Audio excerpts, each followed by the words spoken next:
So headphones on, yeah?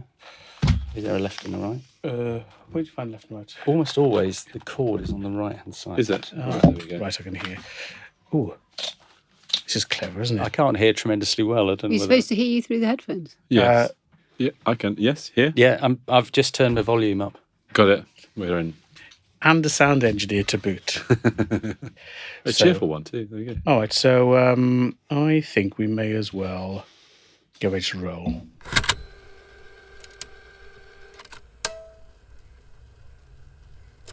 Hey, mics are on. Welcome, everyone, to the RetailCraft podcast. Let's not hang around. Jamie, David, Emma, lovely seeing you in the studio. Thanks for coming. Let's just tell everyone who you are. Jamie, my co-host, what are you up to? Who are you? I ask myself every day. Jamie Merrick. I work at a company called Salesforce and been in retail for quite a long time. So looking forward to discussing it with you guys. That's great. It's a change for us to be off camera after our video interviews where people told us we were better suited to radio. Yeah, no, I was told that several times. That's great. Hey, David, who are you? I'm David Kohn. I'm the Customer Service and eCommerce Director for Heals, the furniture store. Right, so everyone's getting very excited at that. And Emma, lovely seeing you. And you, Ian. I'm Emma Herrod, editor of InternetRetailing Magazine. And Emma has been doing our magazines for 12 years now. So we're going to be not only listening to some of the new interviews you've done, but maybe picking through the archive at some great interviews as well. So we call it RetailCraft because we're really interested in what the best retailers and the best people in the best retailers are up to. So it's a chance to maybe open the kimono and have a chat with people. So David, thanks for not yet opening the kimono, but welcome. Tell us a bit, first of all, about Heals and your role there. Okay, so Heals is a business that's been around for over 200 years. We were founded in 1810. We put our store down on Tottenham Court Road just about exactly 200 years ago. And the current store is just over 100 years old. We've always been in the premium furniture and homewares sector. And we've been through quite a history, I'd have to say. Certainly in the last 20, 25 years, there's been many ups and downs, with perhaps more downs than ups. But my role there at present is to try and drive the e-commerce sales, first and foremost. It's seen to be our fastest growing channel and strategically offers the most opportunity, but it's also to run our customer service operation. Now, you've come from a background of some great retailers, Snow and Rock, where I used to spend half of my life, and Waterstones, where I spent the other half of my life. But now you've gone up, you've had some noughts to the price point, so expensive sofas, bespoke furniture, and of course you can't just walk in and grab things. So what's the change like when you take digital selling into something with 12-week lead times, longer consideration periods, and just a more complex product set?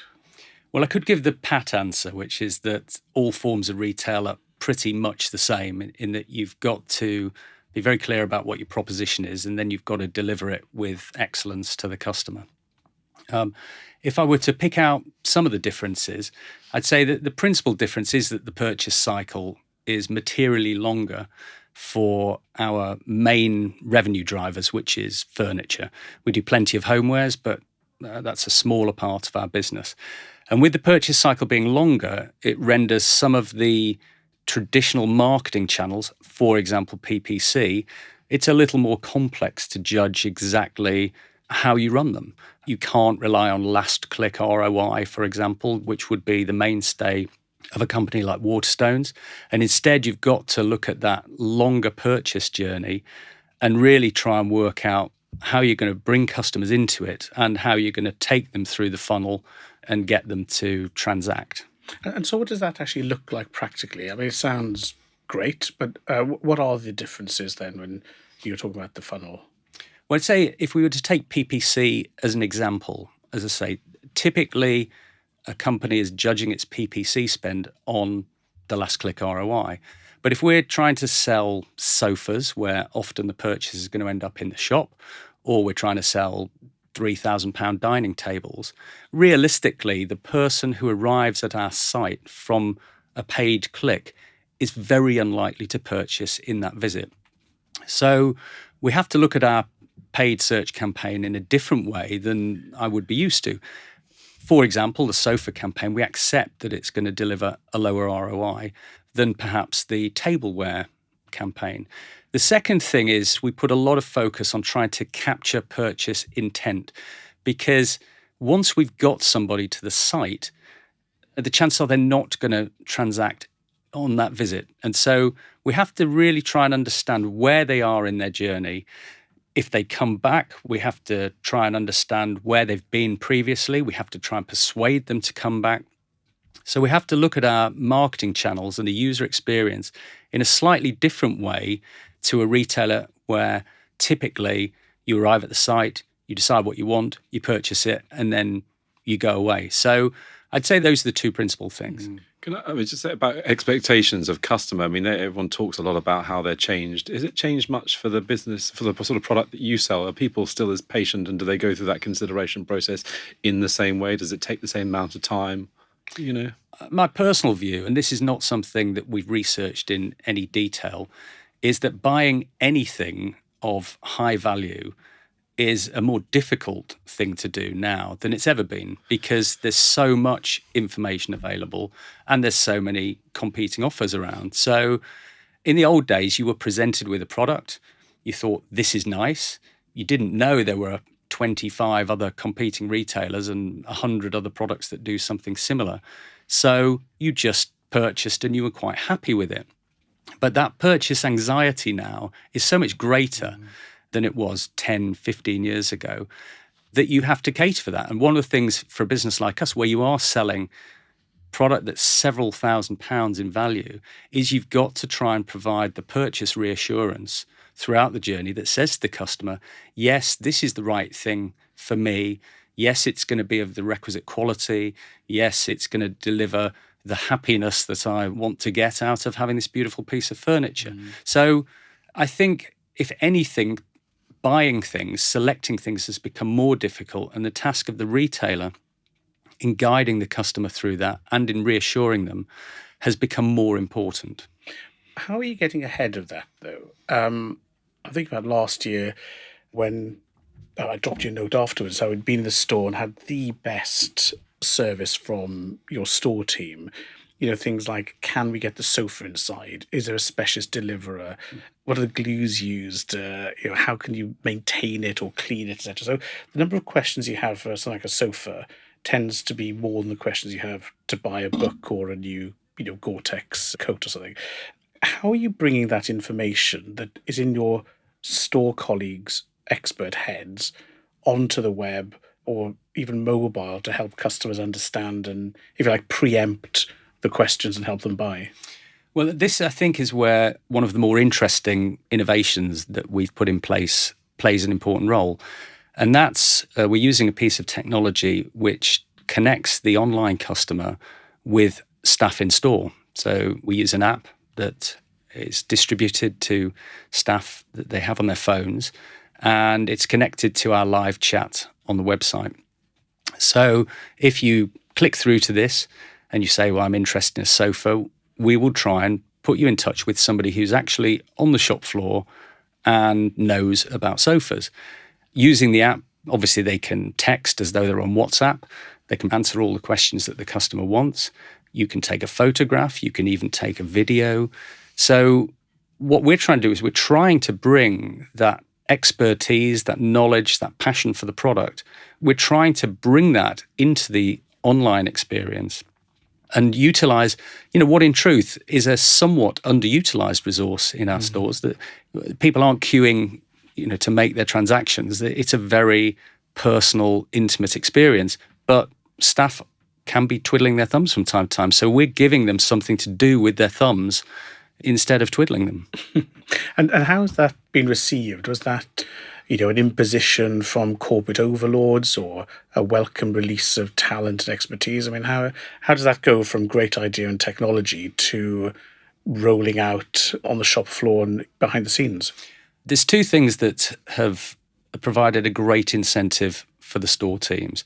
The first is that we are able to attribute a conversion online to the conversation that the staff member has had, and we're able to incorporate that into our commission structure. So A guy in store will receive commission for any online sale that's made.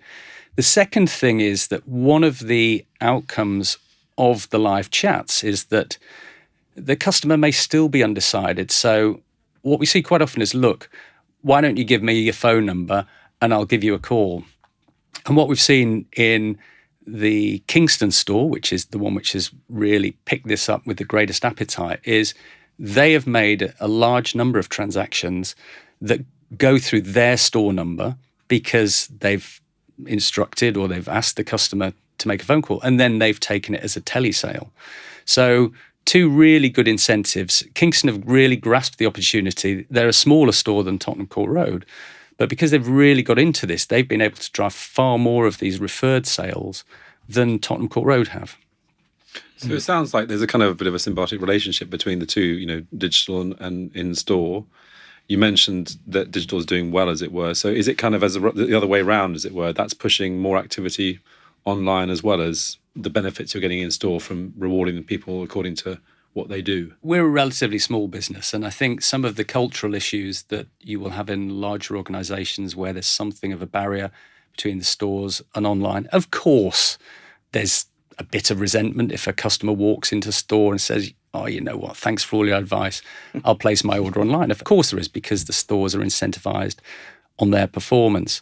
But I think the issues are significantly less than I've seen in most of the other retailers that I've worked for. And I think we are able to show, not necessarily very scientifically, that a large number of people who end up purchasing in store have been referred by the website. That's been their first interaction.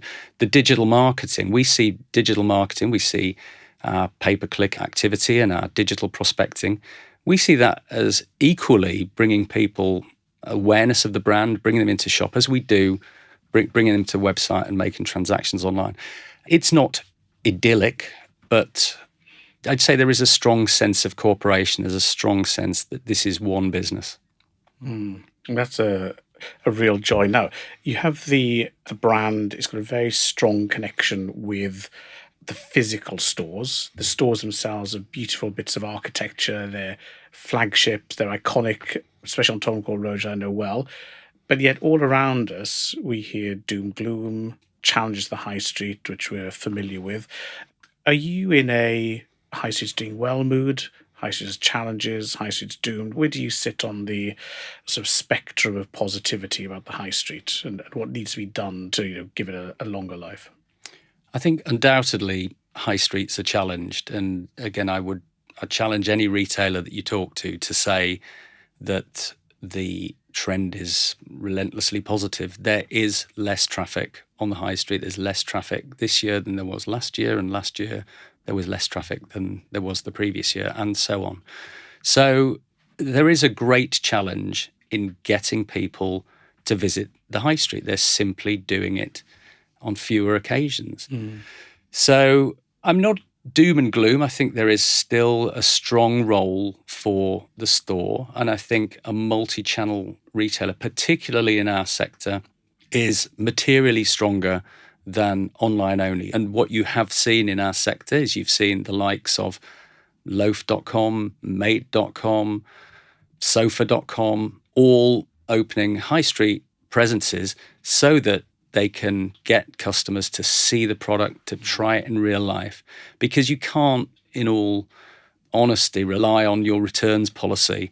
Customers, if they're buying a sofa, if they're buying a mattress, they're going to want to try it. So there is certainly a role for the store, but I think the way in which we judge the performance of the store will have to change, and it will have to reflect its role as a marketing channel, as a trial channel, as an experience channel, as a returns and service channel. I think we will have to learn to evaluate store economics in a different way. And the other side of it is there will certainly be some reassessment of what retail rents are, because the relentlessly upward rent revaluations that we've had through most of my life in retail, I simply can't see those being sustainable. So I think landlords will have to learn to be a lot more flexible. Yeah, and it's odd when we talk about with code or with service behaviours, those can flex. Leases are one area that just hasn't flexed enough for maybe the agile business. So I think that's a topic we'll definitely return to in future. But just sticking with the store, in the furniture sector, there's a lot of digital innovation with Made having a showroom, design your own, IKEA now going all guns blazing with VR, AR, every R going. What are you doing that's exciting you to amp up or turbocharge the store experience, if anything, or maybe these are just gizmos? What's exciting you about the digital store? So we have tried a number of in-store innovations, handheld devices, and we've really struggled to find meaningful use cases or solid performance out of any of them. So in a way, we've retreated from some of that more innovative stuff. What we have done is, for our sofa ranges, we've introduced now 3D or 360 degree rendering of all of our sofas in all of the Heals fabrics. And we're finding that that's used a tremendous amount by the guys in store to demonstrate what a product will look like. Because, of course, we generally will only have one version of a sofa or an armchair in the store, and it'll be in one fabric. So what we're trying to do is we develop something for the digital experience, but we have half an eye on how that might be used in the store environment. I think the next step will be AR. I have no doubts that at some point that will become more significant. People ultimately want to see what their furniture is going to look like in their environment. But I think it's unlikely, in all honesty, that Heals will be leading the charge in that regard. I think we'll wait until we see a really solid app that we can then plug into, and we'll go along with that, because I think there's definitely scope to say, show me what this is going to look like in my living room. What's the feedback of data from all these activities you're doing in store, whether they're the new ones or the existing ones of selling furniture? Do you feel like you're able to capitalize on it? Do you think that there's the opportunity exists? I mean, we saw some data which we did with Deloitte recently, where people using data are twice as likely to perform better, 10% plus or whatever the report said. So do you really feel like the opportunity is there, or is it just a bit difficult right now? We're a small company. We don't have teams of analysts running around analysing things. We also, because we're a small company, are not able to execute hundreds of micro initiatives. So we have to be tremendously focused about what we take an interest in and what we execute against. We can only do a limited number of things well at any given point in time. One of the issues of being a relatively small company is you don't get a lot of usable, and I use the term advisedly, you don't get a lot of usable data. So for us, we're a little more anecdotal and qualitative, and we tend to rely on that. Obviously, if we create digital initiatives, if we redesign elements of the website, then we try and deploy as much analytical weight as we can. But I think big data, the use of data, it's great if you're Uber or Google or Deliveroo, but when you're a business the size of ours, selling a wide range of product, it's not quite as straightforward to find really productive ways of deploying and using that data. So I think the opportunity is there, but I think probably reassuring for everyone to know that actually it's quite difficult, and everyone's probably not on the same boat. I just think I'm imagining loads of people smiling, thinking, "Thank God for that." But I think one of the things that we've been working on is how you use other people's big data and AI. So plugging into some of the big data sets, the big cloud capabilities, and I think that's something that we'll definitely return to later this year. David, you've balanced pragmatism with ruthlessly looking at returns and evaluating things. When you head back to the office later, what's exciting you? What's the next interesting thing on your list of challenges to knock over? We've launched a couple of initiatives recently that are in their early days. So we're working with a new basket abandonment and browser abandonment email service, where we're trying to be far more proactive, both about the collection of email addresses, which has become more difficult through the standard routes post GDPR. But we're also trying to understand where the customer is in the journey so that we can send them an appropriate basket or browser abandonment email. Because again, coming back to my point about intent, for us, intent is the biggest driver. It's a bigger driver than CRM. It's a bigger driver than profiling of customers. If somebody's searching for a sofa and they've arrived at our site, that's a great indicator that they're interested in sofas and hopefully that they're interested in buying them from us. So we're really trying to get to grips with this new provider that we're using. A second thing for us, and I'd say this is a bit less exciting and is a bit more a business issue that we're trying to resolve, is we're really focusing on how we can improve the post-purchase customer experience, because many of our products take a significant amount of time before they're delivered. And in the world of furniture, there can be delays, there can be delivery problems. So we're spending an awful lot of time at the moment looking at how we can improve the communication process, how we can improve our tracking of where the order is, and how we can respond as quickly and effectively as possible to customer queries. So a bit less excitement, bit more requirement.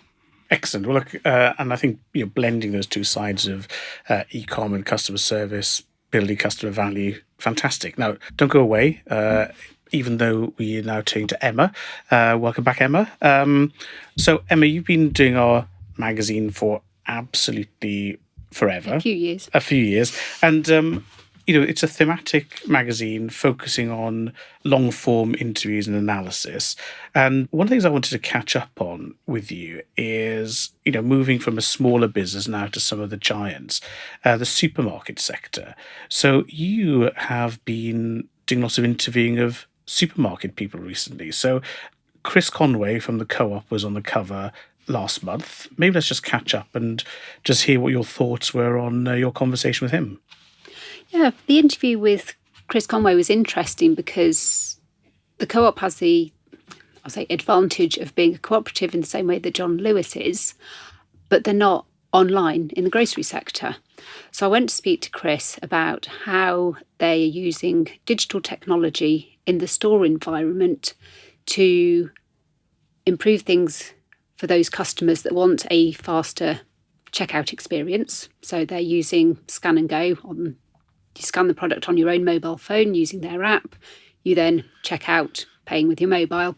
Don't have to interact with anybody at all.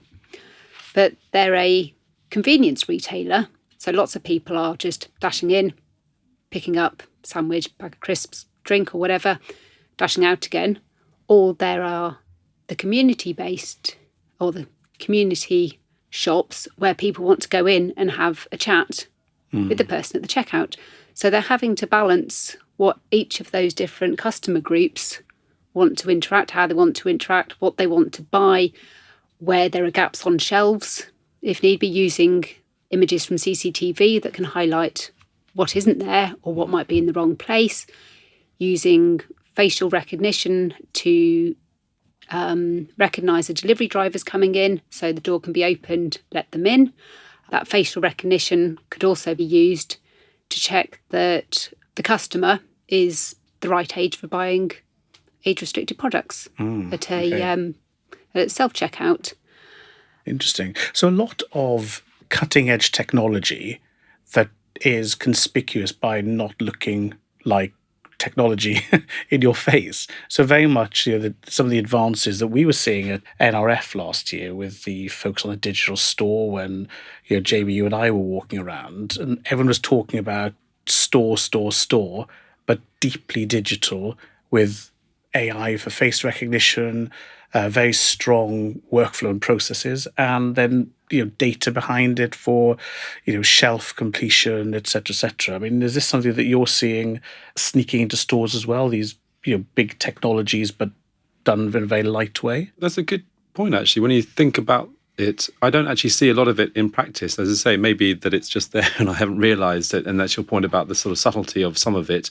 It's not quite always in your face. But, if you look out to the east, the Far East, there is all sorts of videos on there about, a brand called Emma, a supermarket out there. And it's just extraordinary what they're doing. And that's literally in your face technology, all sorts of, selections of products and scanning and this and that and the other. And so it's definitely happening out there. I don't feel it here. But, having read some of the stuff that you've been coming up with, Emma, it's interesting to see that it's all being trialed. I hear a lot of it, the trialing, and it's going to be interesting to see what comes out and is practical. I think the 30 plus facial recognition, for example, is a very simple, fantastic step. Although I get delighted by the fact that someone comes up to check my ID, I really, in my heart of hearts, know it's not going to be because they think I'm too young. It's just a pain. And when I'm in the local supermarket near where I live, the queues are sometimes never ending. So it'd be fascinating to see it. And I see that the Co-op has got some interesting stuff going on. So long may it continue. Yeah. And it's interesting that Chris is balancing the environment and experience for their store colleagues as well. I think this is something we're seeing coming out a lot, which isn't just all about the customer. It's about making their staff more effective, better workplace and so on. So I thought that was intriguing. They're wanting to make things simpler for the store colleague so that they have a better work life. The operations more efficient, but also in the same way that lots of other retailers are doing, it means those store staff then have time to spend with the customers. Excellent. It's always been a very inequitable relationship, hasn't it? Because people are walking in with this fantastically powerful device, i.e. their phone, and they can do all sorts of things, yet the person standing there who's just put some stuff on the shelf or whatever they've done are not equally armed. It's not exactly fair. So it's good to be balancing up. And also not just outsourcing your processes to the customer as well, Yes. but giving them an experience. But while we were talking to Chris, the news of As a Sainsbury's was also coming out, and you covered that as well. So how do things look from that vantage point? Well, one of the big things that's come out from that announcement was that they're targeting savings of £500 million through operational efficiencies. That's not a small number. Which, there's Co-op trying to get efficiencies through helping its store colleagues. The Sainsbury's Walmart announcement, you think, well, how are they going to be getting their operational efficiencies? But also, what's that going to mean for their suppliers? Yes. Which is also another big theme with what's happened recently with Tesco and Carrefour.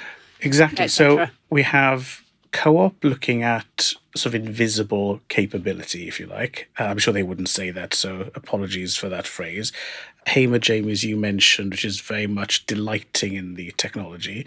Asda, Sainsbury's, who are putting together very capable direct-to-consumer services. But then Tesco, Carrefour are really saying, we're going to stay our own brands. They have a very small market overlap in terms of footprint, but yet, again, a pressure on suppliers' efficiency scale. Any indication of how that's going to play out from the consumer perspective, or is it all going to be behind the scenes, do you think? At the moment, the news is all what's going to happen behind the scenes as far as buying own brands, what it's going to mean to suppliers, because Carrefour's the largest grocer in Europe, Tesco obviously over here. But it's interesting, though, how it's showing that retailers can work together in non-competitive ways. What I always thought is really interesting is, from the customer point of view, when I spoke to a supermarket, an employee of one of the big supermarkets, they said their thing is all about flexibility, delivering to the same shopper perhaps 3 or 4 different use cases where they come in just for something quick, or they come in for a big shop, or they're going to do it online. There's so many different ways in which they, consumers now, we all operate. We're so demanding of stores quite unfairly sometimes, I think, but that's the way it's gone. And surely some of the savings that they're going to make, or the operational efficiencies they're going to benefit from, presumably that will, I guess, be invested back into the experience for the customer. Is that, it's hard to tell. Or margin. It's hard to tell. Well, margin, Yes. sure, but I mean, it's not just about that. Well, something we're going to be looking at. But David, if I think, if we bring the analogy back to you, I would find it quite hard to imagine that you would cooperate with another furniture manufacturer. Am I wrong? Or, would you share factories? Would you share craftspeople? Or is that something that is, very much baked into your brand and the product? That's a great question. The furniture supply chain for most furniture retailers or providers is pretty hard work. When you're IKEA and you're producing things in the tens of thousands, then it's a little more straightforward. You can take control of the supply chain. When you're a business of our size, it's very difficult to get a real control and a real efficiency in the supply chain. So I'd say it wouldn't be beyond the bounds of possibility that we might cooperate with other players, particularly those in other countries that we don't really compete against. It's very difficult to get scale and at the same time manage your stocks and grow to a size that is profitable. And we've seen that with some of the real high growth stories in our sector. They're buying growth. They're trying to get to a point where they're efficient enough to make money, but thus far struggling. So it's not beyond the bounds of possibility that we might cooperate. Great. Well, look, on that positive note of cooperation, we will be coming back in the near future to the supermarket sector because we're working on a research sector report for that. Emma, you'll be joining us in the next issue where we're going to look at some of our other interviews. So thank you very much. David, thank you for being so open. Jamie, great chatting with you again.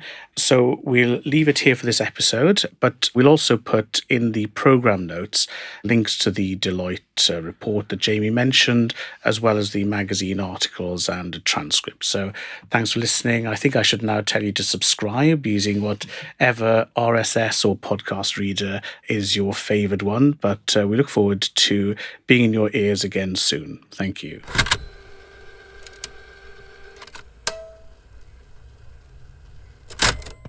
Ta-da. Thanks, Very guys. good. That was great.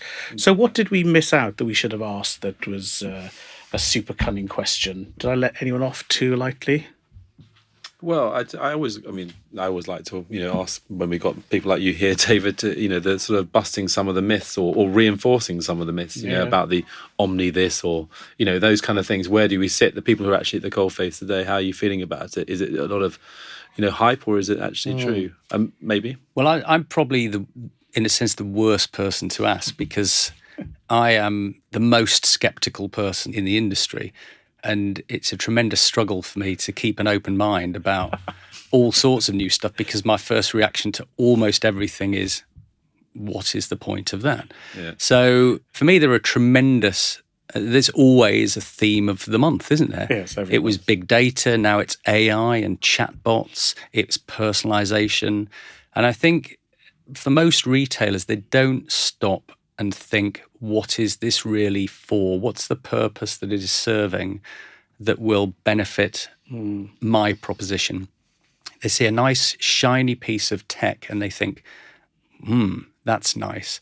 I think in a sense, because I come from a very grounded bricks and mortar background, I've been in retail for an awfully long time, I'm inclined to be a little more practical about these things and always ask the question, what is it for? But you're practical. I mean, you're characterising yourself in a slightly grumpy way, but you're pretty ruthless about driving forward initiatives where you see an advantage. So what is it about your cynicism antennae that switch to something and say, well, that's worth investing in or not? Because earlier on, you were talking very pragmatically about not getting carried away, but also working hard at the customer, monitoring conversion, realistic about the role of the store. So what does tickle your enthusiasm antennae?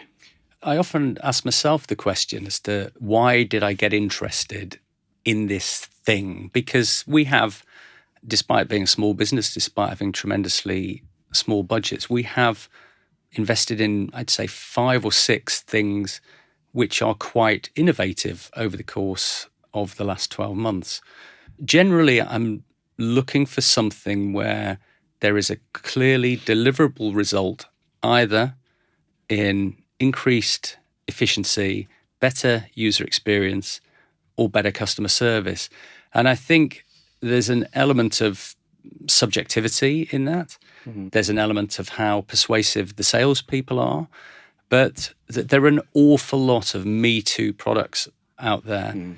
And really sorting out the wheat from the chaff is incredibly difficult. I often joke that I spend probably half of my job saying no, I'm not interested in this thing that you're saying is the thing that's going to transform my life. But I have to try and keep an open mind, because something will be presented to me.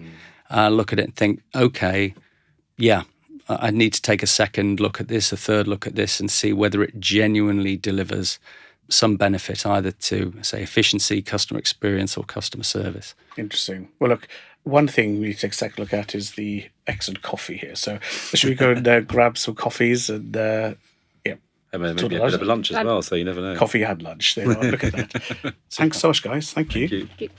Very good. Lovely. Thank you.